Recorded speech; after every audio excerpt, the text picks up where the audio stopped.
The courtroom was silent, not because Athea was peace, but because everyone was holding their breath. The prosecution had just submitted a new piece of evidence, unannounced, unverified, and completely unexpected.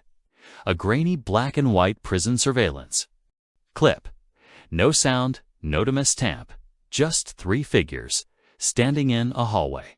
One of them, unmistakable as YNW Bortlen. At first, it looked routing, until the guard in the witness box started crying. He wouldn't say much, just that what he saw that night still keeps him up. And that Melly had been in that hallway for 3 more minutes, would have left in a body bag. Suddenly, rumors started flying again. Had there been a hit inside that person? Will someone paid off to remove Melly permanently?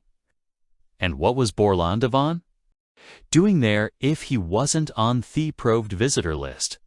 The judge ordered the footage sealed. Too late, because within 24 hours it was already on Lineand once the internet saw it. No one was asking if the case was real anymore. They were asking something else entirely. Did Bortlen try to finish what the prosecutors couldn't? The courtroom was silent.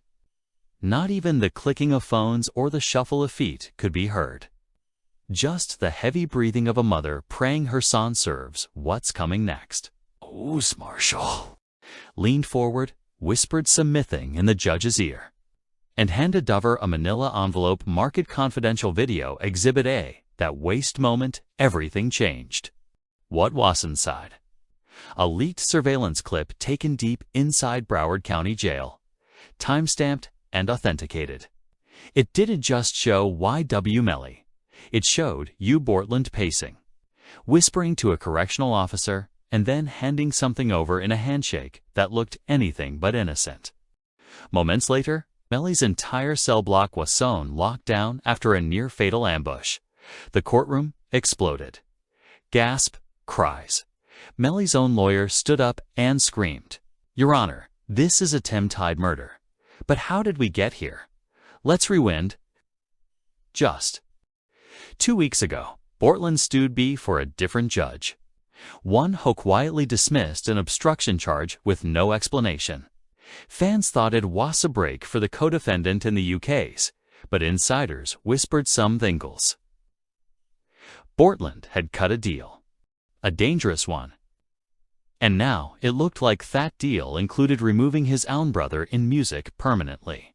According to leaked DMS reviewed by prosecutors and accidentally sent to a journalist room, a Florida news station, Bortlen was offering loyalty for freedom. The massages hinted at cleaning up loose ends, making sure he never testifies, and one chilling line, "You know what to do, I'll send it through the co." Melanie saw it coming. The morning of the attack, his mother texted him, "Stay prayed up. Something feels off." By noon, the prison yard was cleared. At 12:32 p.m., 3 inmates, all previously uninvolved in Melly's case, cornered him near the showers. There were no weapons, just fist, concrete, and pure intent to silence. A 4th inmate later confessed, "We were told it was just to scare him." But one of them kept going. Said Bortlen would handle the rest. This is true. It's no longer just a case of double homicide from 2018. It's now a live conspiracy folding inside jail walls. But there's more. One of the prison guards, now suspended, was caught with $12,000 cash in his locker. Another had his phone seized after WhatsApp logs allegedly showed calls from a burner. Account registered under Bortlen's cousin's name. Still think this was random? The judge didn't. He halted the trial, ordered Melly's immediate transfer to a separate unit. And now the DA is preparing new charges, ones that could turn YNW Bortlen from co-defendant to the main aggressor in a jailhouse conspiracy. But even that might not be the most shocking twist, because what came next was even darker. But if anyone thought that emotional moment in the courtroom was the peak of the storm, they had no idea what was coming next. Because just as the judge ordered a short recess, the energy in the room shifted Erikika Mina, who had sat Masilislant, with her arms crossed, suddenly stood up and turned to face Menace hysterically, and the look in her eyes steady like she had just been waiting for the perfect moment. Without saying a single word, she placed a manila envelope on her attorney's table. The Baos was immediately called over. The judge turned visibly confused by the sudden shift, and Erica's lawyer simply said, "We'd like to submit this as new evidence." Gasps rippled through the courtroom. Mendesi's face went pale. Yandandi reached for his hand and hanked it away because what was inside of that envelope changed everything. Inside were screenshots, a handwritten letter, and most damning of all, a never-before-seen surveillance clip from a private Atlanta hotel room. The prosecution hadn't seen it. The defense didn't know it existed. And yet, somehow Rika's legal team had held it back until now. The judge leaned in. Where did this come from? Her lawyer, cool and measured, responded, "A whistleblower. Someone from..." His side, Mendesi stood up. "Your Honor, this is fabricated. I've never seen this in my life." But the judge wasn't hearing it. He ordered the court to clear the room and bring in a tech specialist to verify the footage. Meanwhile, word spread online. Like wildfire, tweets started flying. Eriku just dropped a bombshell mid-trial. Mendez is shook. What is in that envelope? Yandandi looks like she's about to faint. Inside the now private courtroom, the footage was loaded on TATE screen. Erika didn't even watch it. She just stared straight ahead. The video began. It was grainy, time-stamped frame. 4 months ago, but clear enough to see who was in it. Men's and a woman. Not Erika, not Yandandi, not even a celebrity. Just a model. Yeah, nervous-looking, sitting on the edge of the bed while Mondays was pacing in the background. The audio was patchy. But enough of it came through to catch him seeing. Ain't nobody going to find out. You stay quiet. This don't mess up nothing for me. That was it.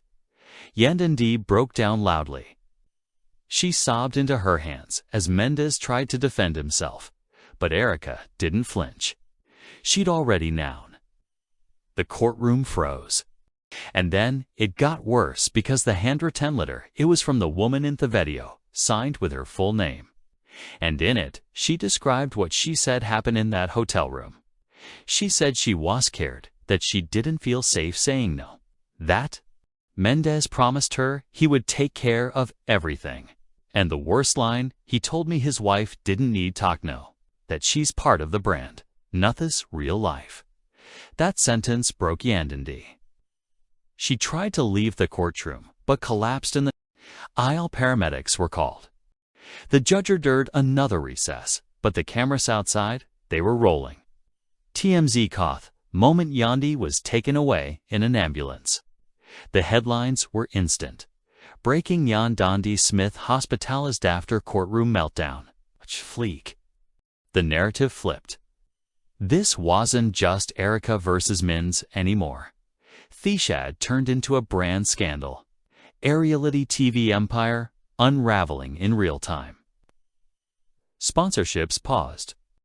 VH1 removed their couples promo from Instagram. Even old co-stars like Kimbella and Chrissy Lannon started posting cryptic Instagram stories. They always thought they were untouchable. Karma, don't miss. I knew she wasn't happy, but I didn't know it. Was this bad? Meanwhile, the internet went into detective mode. Fans started pulling old clips from Love and Hip Hop, analyzing every side-eye. Every cold look from Erika. Every moment where Andy looked uncomfortable but smiled through it. And suddenly, people started bellyaving Erika in a way they hadn't before. TikTokers posted breakdowns. You guys look at Erika's face when Yandi's talking about loyalty in this 2019 clip. She knew this court case is just the final chapter. It's been going on for years. That hotel footage, he had an idea it was being recorded. That's why he was so careless. Back inside the courthouse, Mendez was now facing additional questioning. Not just a booth video, but about how many other women may have similar stories. Eric's team hinted that more witnesses were prepared to come forward, but only if court granted them anonymity. The judge leaned forward. "Are you suggesting a pattern?" Erica's lawyer replied, "We're suggesting a cover-up. It wasn't just the women. It was the agents, the handlers, the showrunners, people who looked the other way when the red flags appeared, all to protect a brand, a marriage, a clean image that brought in millions." At this point, Yandy's managers sued a statement to the press. Leon made things worse because, instead of support or denial, the message read, "Yandy is focusing on her mental health at this time. She will not be commenting further." No denial, no defense, no "he's innocent," just silence. And that silence spoke volumes. People began to speculate. Was Yandy protecting herself now, distancing from him? Was she a Buto flip? In court, and join Erica's side. One courtroom blogger claimed she saw Yandy's assistant whisper, "It's over," while walking her out. But what exactly was over? The marriage, the brand, or something bigger? By the time court resumed, Mendez was sitting completely alone. No legal team. No supporters. Even his lawyer asked for a delay to restructure the defense. And Erica Chesmilt, just a little, because she knew this wasn't just her case anymore. This was the reckoning, and the courtroom was just the beginning. But just when you think it couldn't get more disturbing, the real twist came. The same day, YNW Melly's legal team tried filing an emergency motion for increased security, arguing Melly's life was in imminent danger behind bars.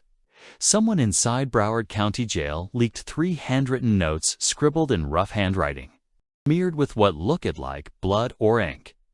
The notes were stuffed in a trash bag that was supposed to be incinerated. But a janitor reportedly had ties to a TikTok blogger, knocked them out, and sold the entire set for $10,000. Inside the notes, alleged limisses from YNW Bortlen to another mate, offering 3 books and commissary booths to have Melly silence bear sentencing. The codes were messy.